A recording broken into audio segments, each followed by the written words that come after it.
बिस्मिल्लाहिर्रहमानिर्रहीम। आज हम पढ़ेंगे RNA, ribonucleic acid. Like DNA, RNA is a polymer of ribonucleotides. RNA भी एक पॉलीमर है और इसके अंदर जो मोनोमर्स पाए जाते हैं उनको कहते हैं राइबोन्यूक्लियोटाइड्स।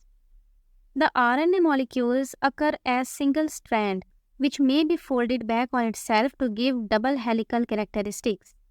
आरएनए सिंगल स्ट्रैंडेड होता है, लेकिन इसका स्ट्रैंड फोल्ड बैक होके अपने ही हिस्से के साथ ट्विस्ट हो जाता है, जिससे डबल स्ट्रक्चर दिखने में लगता है। जैसे आपके पास कोई लंबा सा धागा है, आप उसी को फोल्ड कर दें तो धागे का हिस्सा अपने ही हिस्से के साथ फोल्ड हो जाएगा। आरएनए का मेन फंक्शन होता है प्रोटीन बनाना। सेल के अंदर ऑर्गेनल्स होते हैं राइबोसोम्स, उनको कहते हैं प्रोटीन फैक्ट्री। वहाँ पे प्रोटीन बनते होते हैं, और प्रोटीन किस तरह का बनना चाहिए ये इंफॉर्मेशन होती है डीएनए के पास, और डीएनए तो न्यूक्लियस के अंदर होता है। इसलिए डीएनए बनाता होता है आरएनए। उस आरएनए को कहते हैं मैसेंजर आरएनए। वो डीएनए की इंफॉर्मेशन को राइबोसोम्स तक लेके जाता है ताकि वहाँ पे प्रोटीन बन सकें। RNA is synthesized by DNA in a process known as transcription. DNA से आरएनए बनने के प्रोसेस को कहते हैं ट्रांसक्रिप्शन। इस प्रोसेस में होता यही है कि जो डीएनए का मॉलिक्यूल है हमारे पास, उसकी अनजिपिंग हो जाती है, यानी कि वो ओपन हो जाता है, और जो उसके अंदर नाइट्रोजीनियस बेसिस होती हैं उनसे एक कॉम्प्लीमेंट्री स्ट्रक्चर बनता है आरएनए का, और इस आरएनए में सारी डीएनए वाली इंफॉर्मेशन होती है। तो ये वाला प्रोसेस जिसमें डीएनए से आरएनए बना, इसको कहते हैं ट्रांसक्रिप्शन। आगे है टाइप्स ऑफ आरएनए। आरएनए की 3 मेन टाइप्स होती हैं।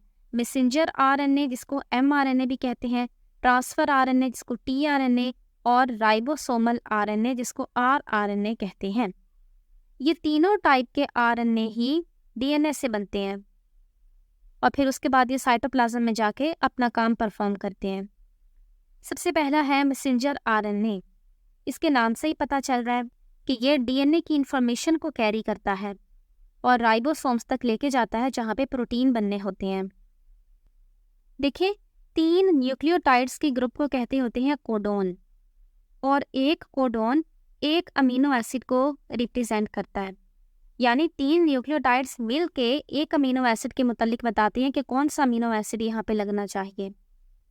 इस तरह से आरएनए के ऊपर जितने भी न्यूक्लियोटाइड्स होते हैं, 3 मिल के एक अमीनो एसिड के मुतालिक बताते हैं, और इस तरह से अमीनो एसिड आपस में जुड़ते जाते हैं और प्रोटीन बन जाते हैं। मैसेंजर आरएनए का साइज डिपेंड करता है जीन पे और प्रोटीन पे भी, क्योंकि जीन वाली इंफॉर्मेशन को ही तो ये लेके आया है। अगर जीन का साइज़ बड़ा होगा तो इसका साइज़ भी बड़ा होगा, और अगर प्रोटीन मॉलिक्यूल्स जो बनने हैं वो बड़े हैं तो भी इसका साइज़ बड़ा होगा। For example, for a protein molecule of 1000 amino acids, mRNA will have the length of 3000 nucleotides. अगर कोई ऐसा प्रोटीन बनना है जिसके अंदर 1000 अमीनो एसिड्स होंगे, तो उसके लिए मैसेंजर आरएनए ऐसा होगा जिसके अंदर 3000 न्यूक्लियोटाइड्स होंगे, क्योंकि मैंने अभी आपको बताया था ना कि 3 न्यूक्लियोटाइड्स मिल के एक अमीनो एसिड के मुतालिक इंफॉर्मेशन देते हैं। इसलिए एक प्रोटीन में जितने अमीनो एसिड्स होंगे, न्यूक्लियोटाइड्स उससे 3 गुना ज़्यादा होंगे। mRNA is about 3 to 4% of the total RNA in the cell. Cell के अंदर जो टोटल आरएनए मौजूद है उसमें से सिर्फ 3 to 4% मैसेंजर आरएनए होता है। नेक्स्ट है transfer RNA tRNA. It comprises about 10 to 20% of the cellular RNA. Cell के सारे आरएनए में से 10 to 20% तक टीआरएनए होता है। ट्रांसफर आरएनए के मॉलिक्यूल्स स्मॉल होते हैं, सिर्फ 75 से लेकर 90 न्यूक्लियोटाइड्स पे मुश्तमिल होते हैं। इनका काम इनके नाम से ही पता चल रहा है, ये ट्रांसफ़र करने का काम करते हैं। ये अमीनो एसिड्स को राइबोसोम्स तक लेकर आते हैं ताकि वहाँ पे फिर प्रोटीन बन सके उन अमीनो एसिड से। There is one specific tRNA for each amino acid. हर अमीनो एसिड के लिए एक ख़ास टीआरएनए होता है, और अमीनो एसिड्स टोटल 20 टाइप्स के होते हैं ना, जो प्रोटीन बनने में इस्तेमाल होते हैं। तो इसलिए एटलीस्ट सेल के अंदर 20 टाइप्स के टीआरएनए होने चाहिए ताकि वो अपने अपने अमीनो एसिड को राइबोसोम तक ला सकें। नेक्स्ट है राइबोसोमल आरएनए और आरएनए। राइबोसोमल आरएनए राइबोसोम्स में मौजूद होता है और ये सेल में सबसे ज़्यादा पाया जाने वाला आरएनए है।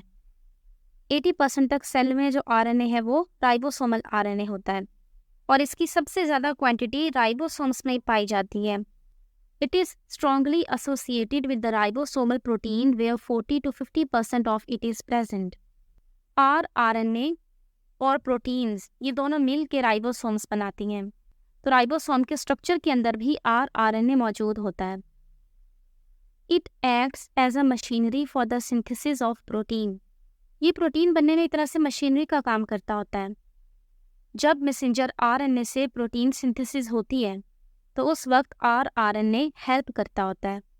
On the surface of the ribosome, the mRNA and tRNA molecules interact to translate the information from genes into a specific protein.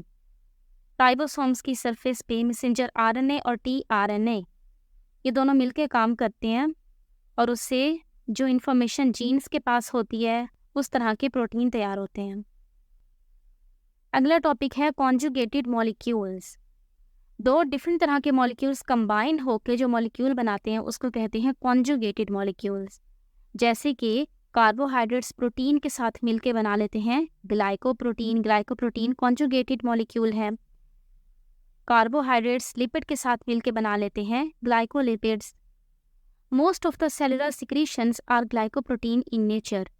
Cellular secretions यानी ऐसी चीज़ें जो सेल प्रोड्यूस करता है और फिर वो रिलीज़ करता है अपने इन्वायरमेंट में। ज़्यादातर सेल की सिक्रीशंस अपनी नेचर के हिसाब से ग्लाइकोप्रोटीन होती हैं, यानी कार्बोहाइड्रेट्स और प्रोटीन इन दोनों का कॉम्बिनेशन होती हैं। Both glycoproteins and glycolipids are integral structural component of plasma membrane. Plasma membrane जो सेल की मेम्ब्रेन होती है उसके अंदर ग्लाइकोप्रोटीन्स और ग्लाइकोलिपिड्स पाए जाते हैं। Lipoproteins formed by combination of lipids and proteins are basic structural framework of all types of membrane in the cell. Cell के अंदर जितनी भी मेम्ब्रेन्स होती हैं जैसे सेल मेम्ब्रेन, न्यूक्लियस की मेम्ब्रेन और भी कुछ ऑर्गेनल्स की मेम्ब्रेन, उन सब के अंदर लिपोप्रोटीन्स मौजूद होते हैं। लिपोप्रोटीन्स लिपिड्स और प्रोटीन इन दोनों के कॉम्बिनेशन से बनते हैं। Nucleic acids have special affinity for basic proteins. Affinity कहते होते हैं अट्रैक्शन। न्यूक्लिक एसिड्स की प्रोटीन के लिए ख़ास अट्रैक्शन होती है, उसकी वजह से न्यूक्लिक एसिड और प्रोटीन मिलकर बना लेते हैं nucleoproteins. The nucleohistones are present in chromosomes. Nucleohistone histone protein है एक। न्यूक्लियोहिस्टोन्स क्रोमोसोम्स में मौजूद होते हैं।